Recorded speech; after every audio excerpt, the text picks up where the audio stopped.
I believed my friends when they said I was prettier than my boyfriend and could control him. I tried everything to make him jealous, but he walked away. I'm sure he cheated on me. That's why he treated me so coldly. My name's Aisley. I'm 26 years old and I'm writing here because I need an honest opinion. I don't know if I'm exaggerating or if I'm just seeing things more clearly lately. I've been with my boyfriend, Evans, who is 27, for a year and a half. He's a very good guy, hardworking, responsible, and in general a stable person. I met him at the gym, although ironically, he doesn't go as much as he used to. At first I liked that he was different from the other guys I had dated. I've always attracted a certain type of man, those who only want me for my looks or those who want to show me off like a trophy. With Evans it wasn't like that. He seemed genuinely interested in getting to know me, in talking to me, and that made me feel special. I don't consider myself a superficial person, but I admit that I have always taken care of my appearance. I'm tall, thin, I have green eyes and light brown hair. I like to dress well, and I always receive many compliments, both in person and on social media. My Instagram has quite a few followers. I'm not an influencer or anything, but every photo I upload gets hundreds of reactions and comments. I guess that has made me aware that I stand out, although I don't like to say it because it might sound arrogant, but it's the truth. Evans, on the other hand, is a normal guy. He's not ugly, but he doesn't draw attention either. He's short compared to me. He has a common face, always wears the same type of clothes, and doesn't seem to care too much about his appearance.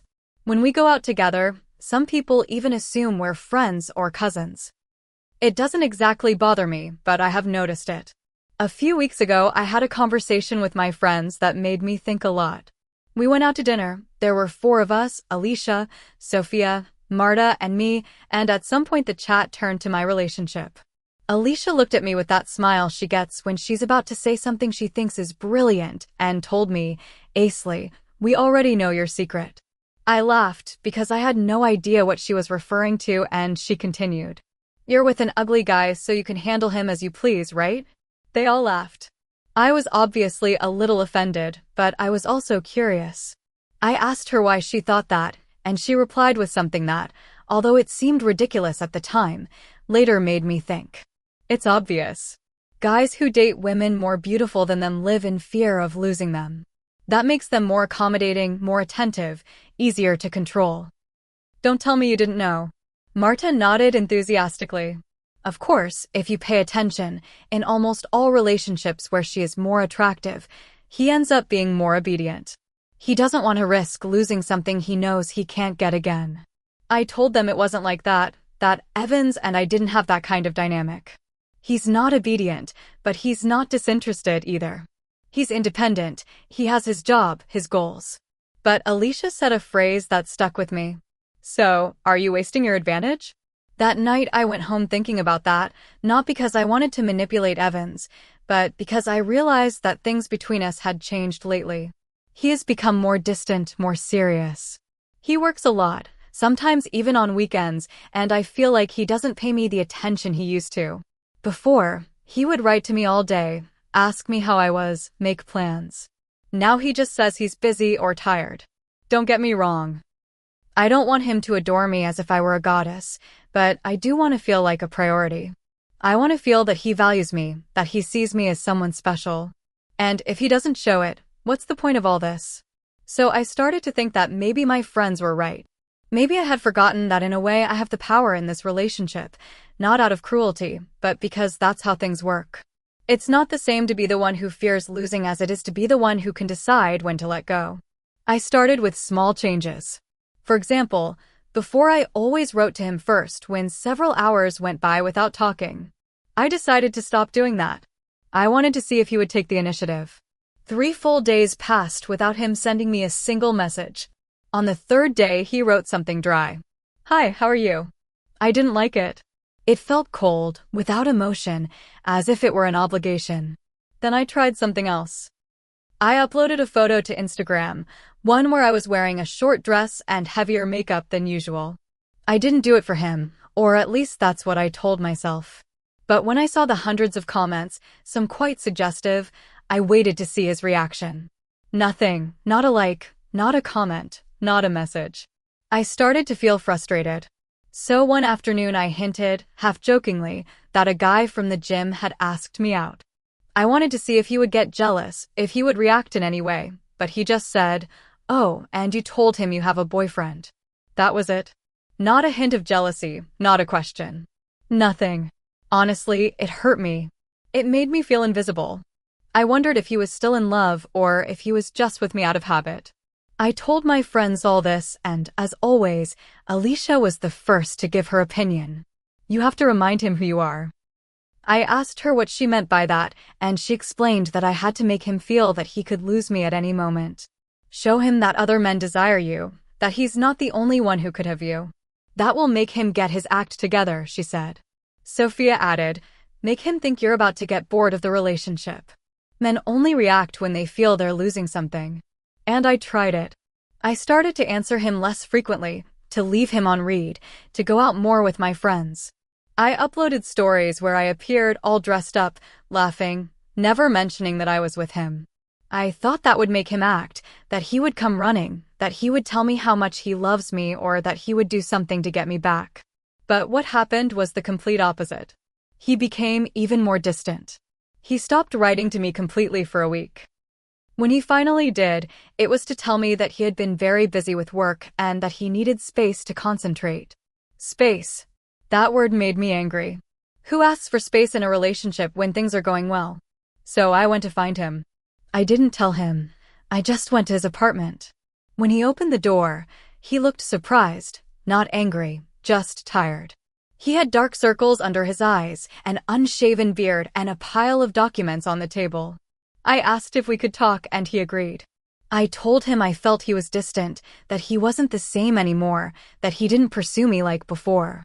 He listened to me calmly, without interrupting, and when I finished he said something that left me confused. Aisley, I love you, but lately I feel like everything has become a power game, as if you want to test me all the time. I didn't know what to answer. I felt attacked as if he were accusing me of something that wasn't true. I told him he was imagining things, that I just wanted to feel valued. He sighed and told me he understood, but that he couldn't be competing for my attention all the time. I don't need you to compare me to other men or to test me. If you need me to say it, I love you, but I'm not going to beg you. I didn't say anything else. I was frozen. No one had ever spoken to me like that. That night, I went back to my house with my mind full of doubts. Part of me was angry, but another part felt that something was getting out of my hands. However, I didn't want to admit that my friends could be wrong. Alicia, of course, said that he was just using a strategy to reverse the roles. He wants to make you feel guilty so that you're the one who starts to give in. Don't fall for it, she warned me. And I didn't fall for it, on the contrary, I decided to be firmer. If he wanted space, I would give it to him. But without telling him, without asking him anything. I would just disappear for a few days so he could see what it was really like to lose me. During that week I went out more than ever. I went to a couple of events, met new people, even talked to a guy who invited me for coffee.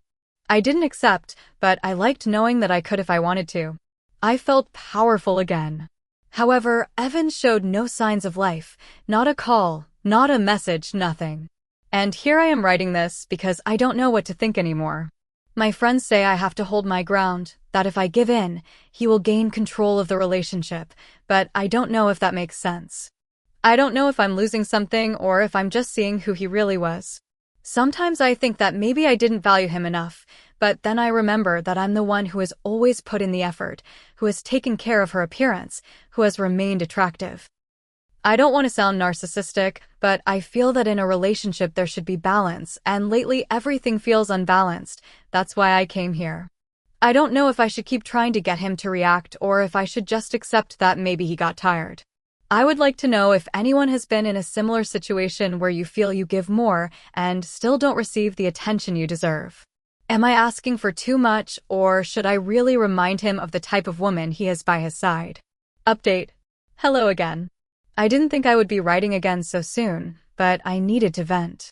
I'm still in shock. I can't believe what happened. After publishing my story a few days ago, I tried to move on with my life.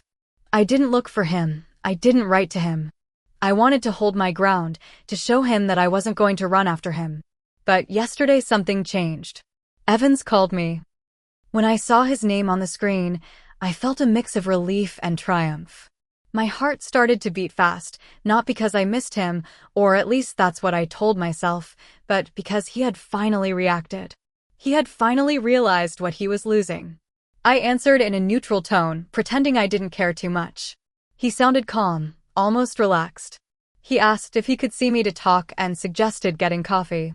I accepted, although I tried to sound indifferent. Well, if I have time I could stop by, I told him. After hanging up, I called my friends to tell them.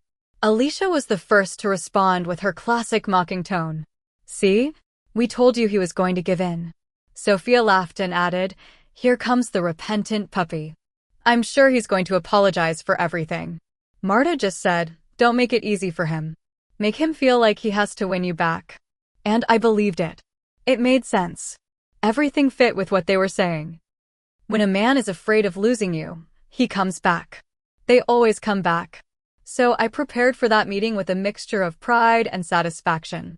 I spent more than an hour getting ready. I chose a stylish but casual outfit. The kind of clothes that says I don't care, but I still look amazing.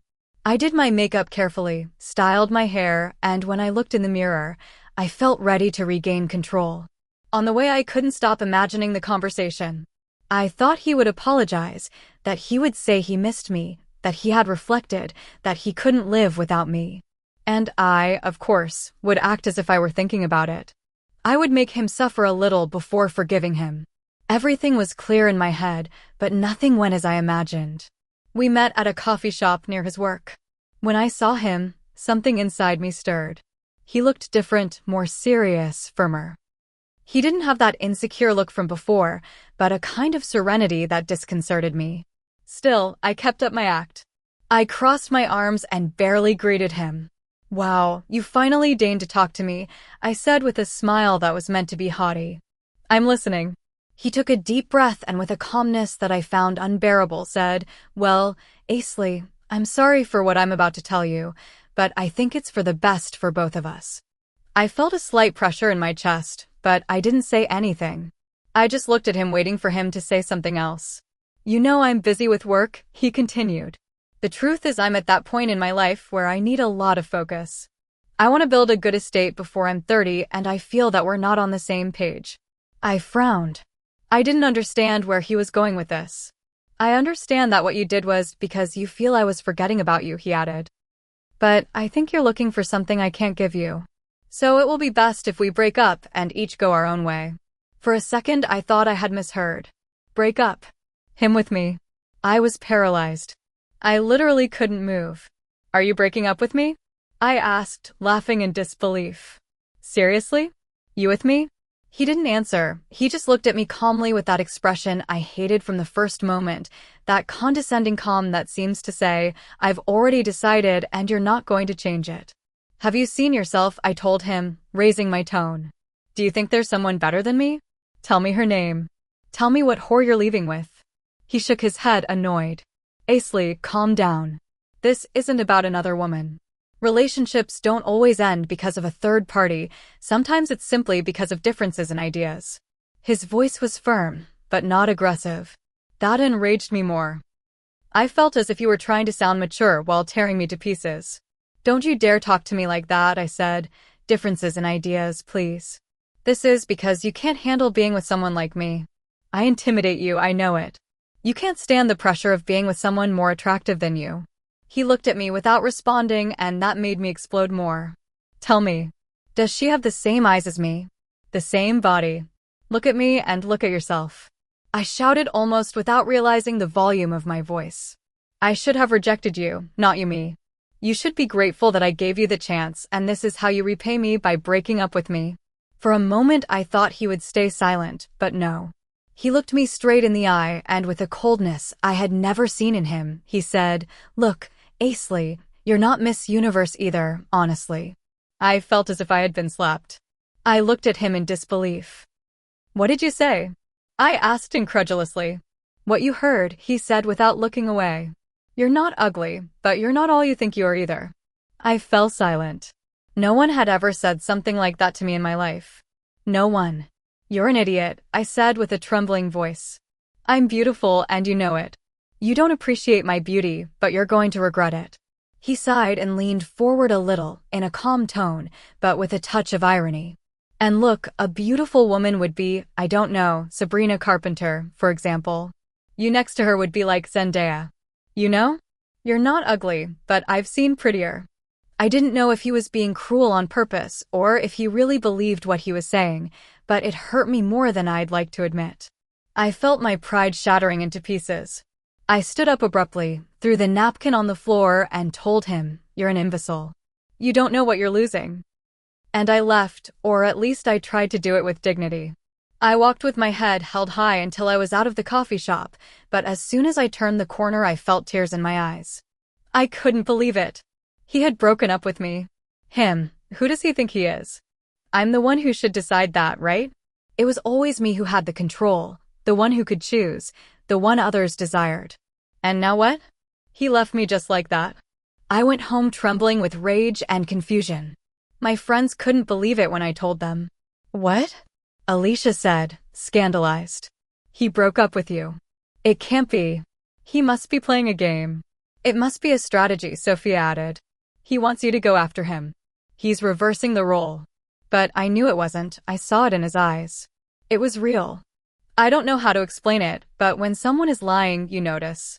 And Evans wasn't lying. He really broke up with me. I don't understand how it happened. I really don't understand. I just wanted him to value me, to give me attention, to realize how lucky he was to be with me. Is that wrong? Now I can't stop thinking about what he said. You're not Miss Universe either. That phrase keeps repeating in my head as if everything I believed about myself is crumbling. It's not that I doubt my worth, of course not. I know I'm attractive, I know it. I just don't understand how someone like him could say something like that to me.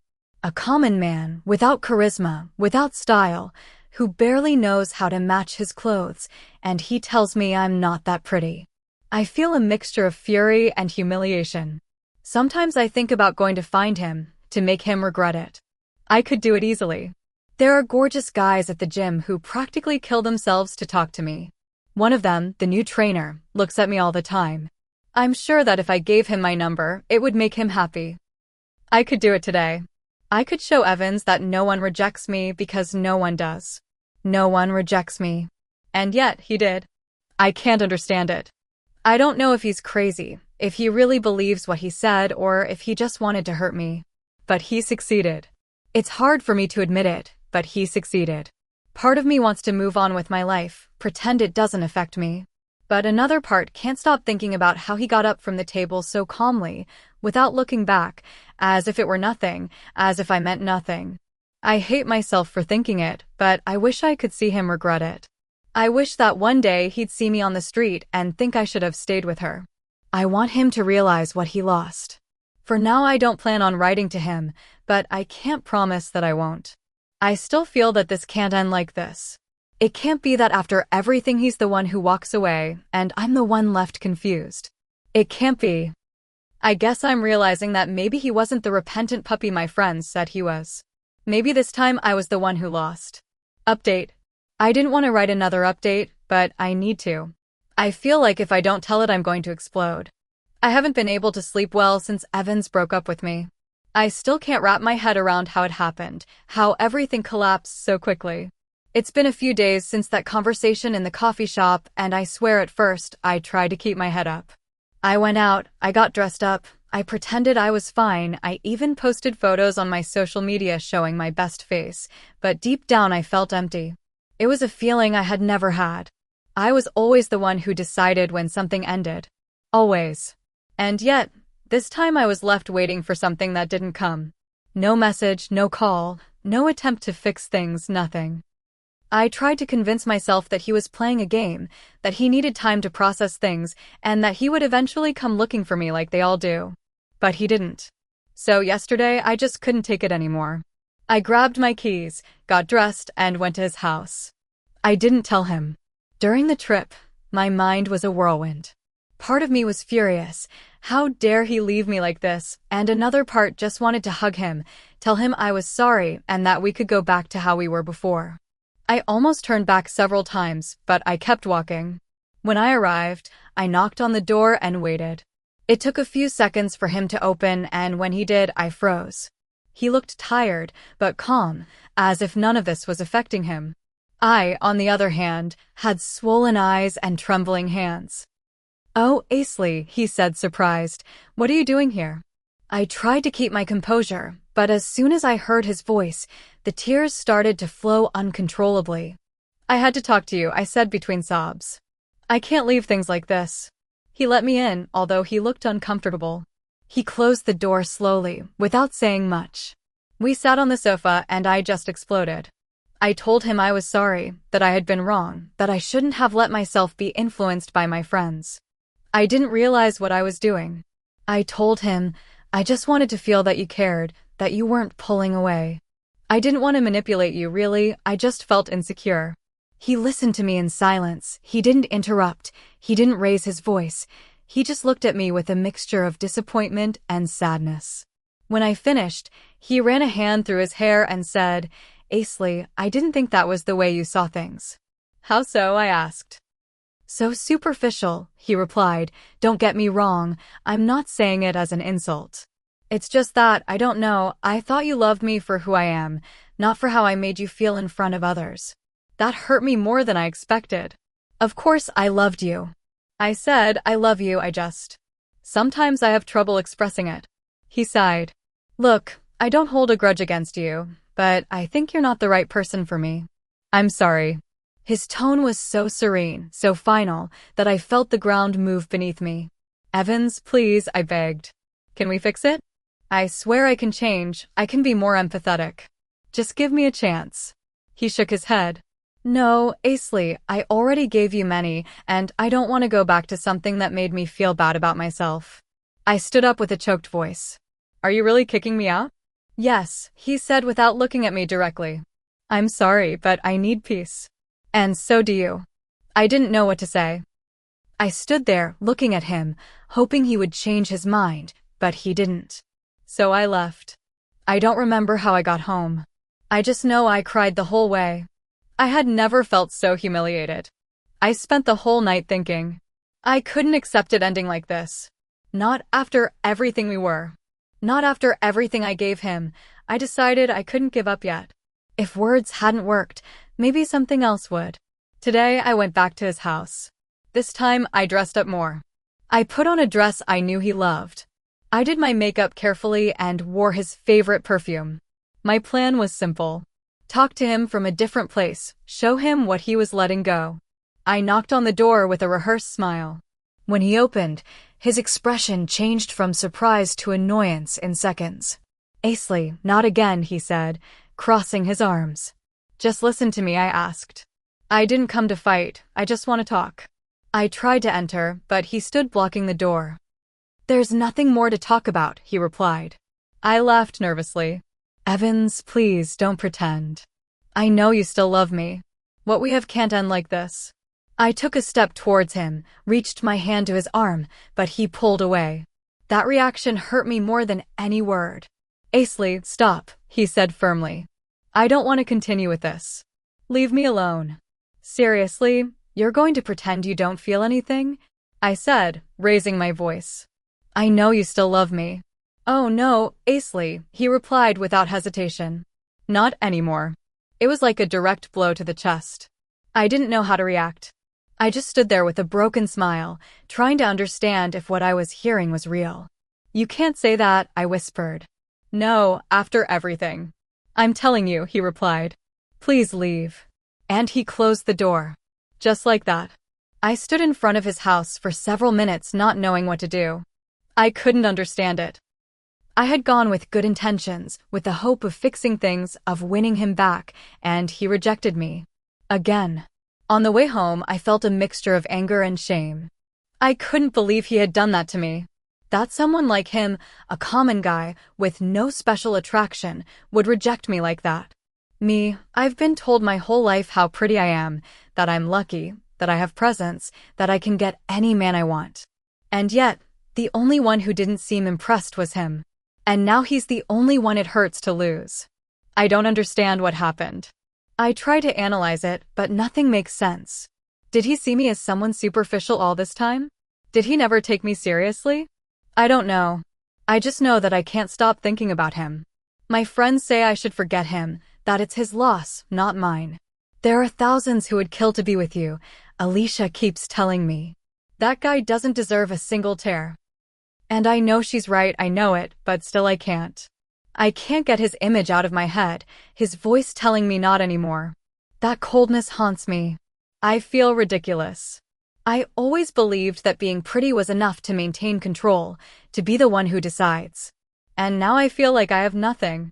I can't stop thinking that maybe all this happened to me for believing it too much, but at the same time a part of me can't accept that he gets the last word. Not him.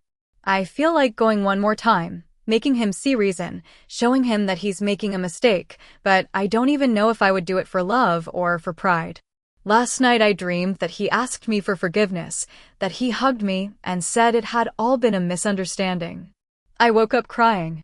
I'm not the type of person who cries over a man. I never was, but now I can't help it.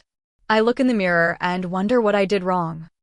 Was I too cold, too demanding, too much myself, or maybe I just wasn't enough, as much as it's hard for me to say. I don't know if I'll write another update.